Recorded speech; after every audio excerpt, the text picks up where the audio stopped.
So finally guys, we are here in the ICC, in the International Criminal Court headquarters.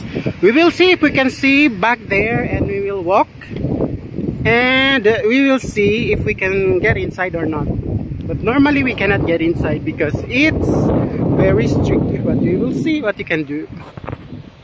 So guys, natagpuan na natin yung International Criminal Court. Nasa labas tayo ng ICC, pupuntahan natin doon sa loob kung pwede. Dito na tayo. Yes. Guys, heto yung ICC headquarters. Dito yan sa The Hague. So, dito na tayo guys. And tingnan natin kung pwede tayo mag-vlog dito.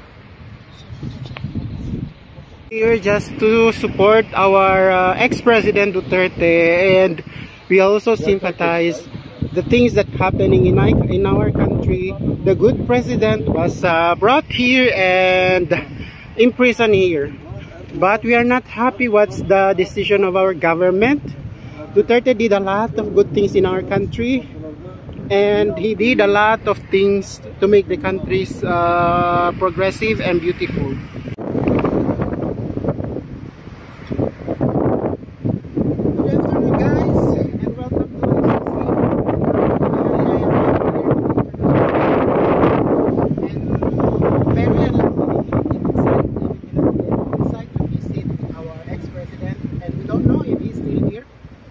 I'm here to support our president, our ex-president Duterte. I'm from Mindanao, I'm from Zamboanga, and everything I saw when president, I see a lot of changes in our country, and this is the way I support him. I really wanted to come here to voice out my sentiments and pity with the government now, because the good government, they put the ex-president here, even though the was the ex-president, because he did a lot of good things in the country, and he did a lot of progress in the country, especially those people who are using drugs. And now it's coming back. Based on my experience, when I went home back 2025, just recently, and a lot of crimes and a lot of bad things happening. It means the government now is not working, or it's not doing his work for the people of the Philippines. Those who are working well and those who are working in the government, that is in the side of the people and doing their best to make the country good. They are the one who is doing good things in the country, but they are the one who punished. Like for example, the person that I'm talking is our best president ever that we have. We will like President Duterte, because as I repeat it again and again, it's a lot of changes in the country. One of the good things that he did, he diminished the crimes, he diminished the drugs, and as us, OFW, put the which is a big help to us. We don't need to renew it all the time, and it's a big help. And when I went home, I saw a lot of different, and I saw good things happening in my place, especially in Zamboanga. Now I'm here in ICC, and I'm expressing my support and my love to our ex-president. And I hope that ex-president will go home and bring him home well and healthy, and we are standing for Duterte. The other people also? Yes. Basically that means the other people also in the, yeah. you know, in this place. We are unlucky guys, we cannot get inside, only here. And this is the facility. Yeah. Or maybe you can ask. Guys, I'm not yet done. I'm expressing my disappointment to our currently government, because they didn't do anything to bring our President Duterte to go home and to bring him home safely in his place in Davao City. I'm now calling all the OFW to please support our president, and I'm praying that the government will help to release him Duterte is the best president ever that we have. I am expressing my anger and disappointment to the president, to the current president, Marcos, Ferdinand Marcos, because before he was telling that we are not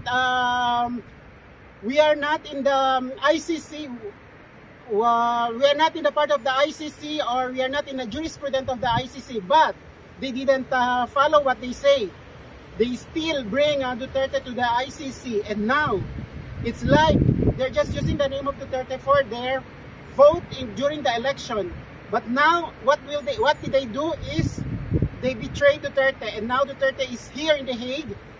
But normally, they said that they're appealing to the ICC court to have him, to release him and to have a house arrest, but we are not sure because they didn't put it in the news if it's already released or not.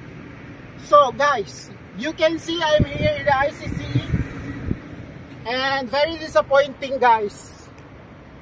So I will talk in my dialect.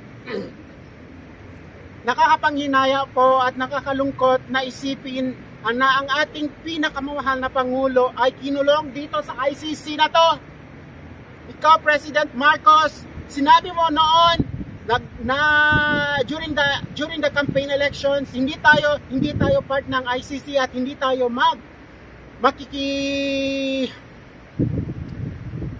makikipag sabuatan sa mga ICC nang dahil wala na tayong jurisdiction dito. Pero hindi mo sinunod ang sinabi mo. Nakaka-disappoint ka kasi ang the best president pinahuli mo sa ICC at binigay mo sa dayuhan, which is hindi tama. Kami bilang OFW, sumusuporta kami kay Pangulong Duterte dahil alam namin madaming nagawa si Pangulong Duterte. Isa na ron yung kapayapaan at saka yung mga droga at saka yung mga improvement na ginawa niya sa Pilipinas. And then at saka yung mga OFW, very supportive si Pangulong Duterte sa amin bilang isang OFW.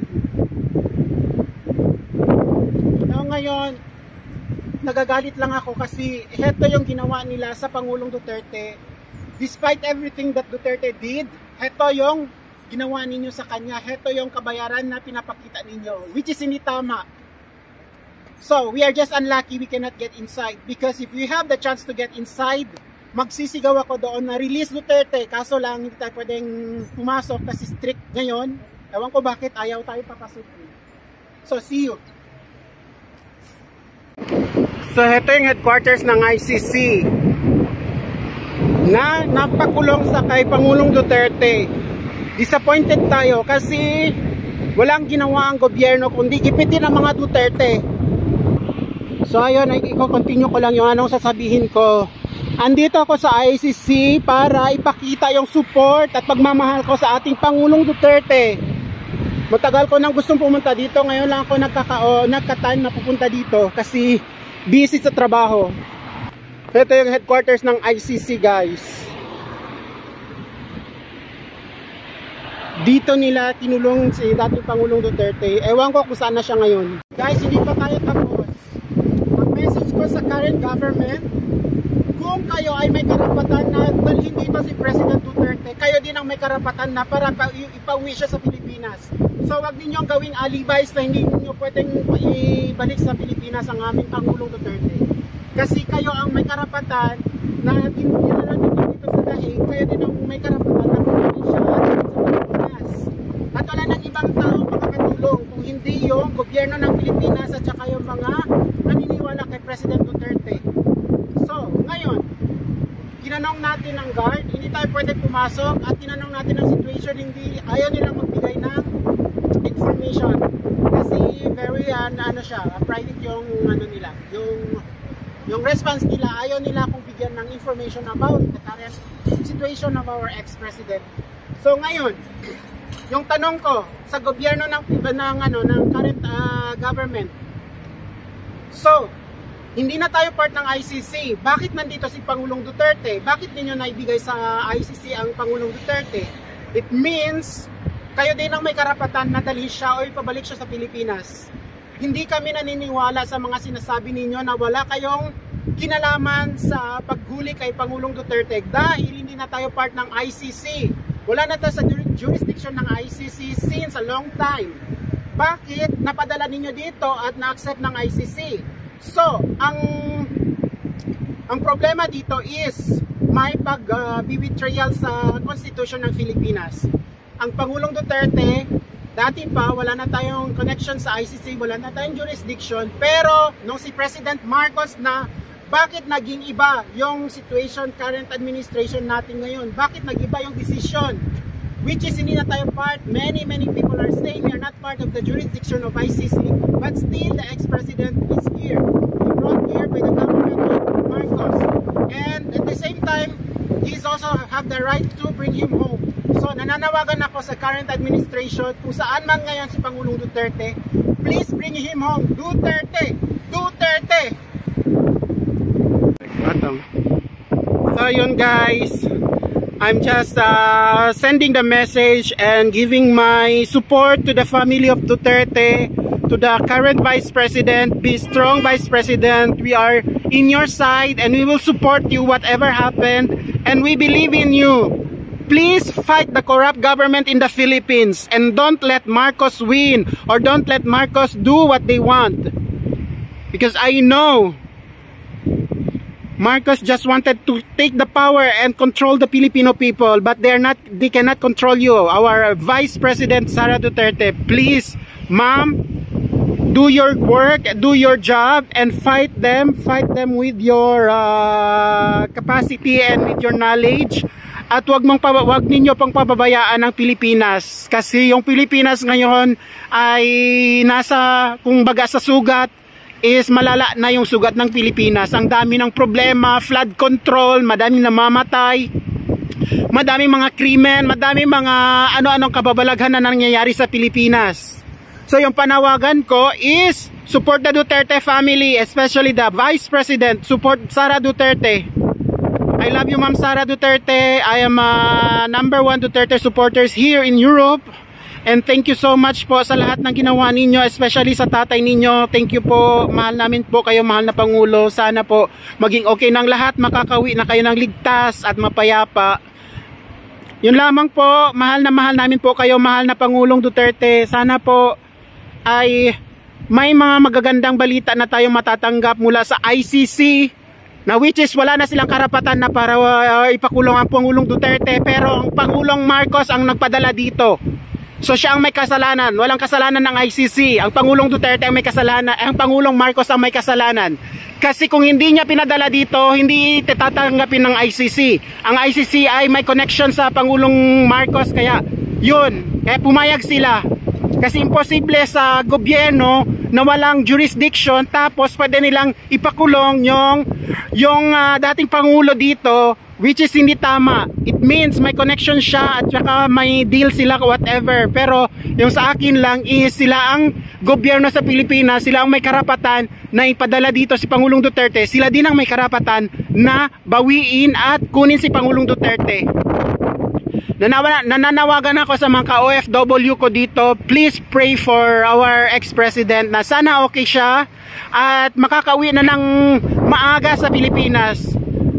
Okay po, mahal po namin kayo, mahal na Pangulong Duterte. Kahit hindi man kami nasa all the time nasa rally o whatever, sa panalangin po, always po kayo nasa prayer namin na sana po makaalis ka na dito at makakauwi ka na ng matiwasay sa Pilipinas at sa iyong mga pamilya. Mahal namin po kayo, Pangulong Duterte. Ayan, last minute na natin dito. Nawawala na tayo ng boses kasi disappointed tayo by ICC, and I hope na mananagot ang lahat ng gumawa ng hindi maganda sa Pangulong Duterte.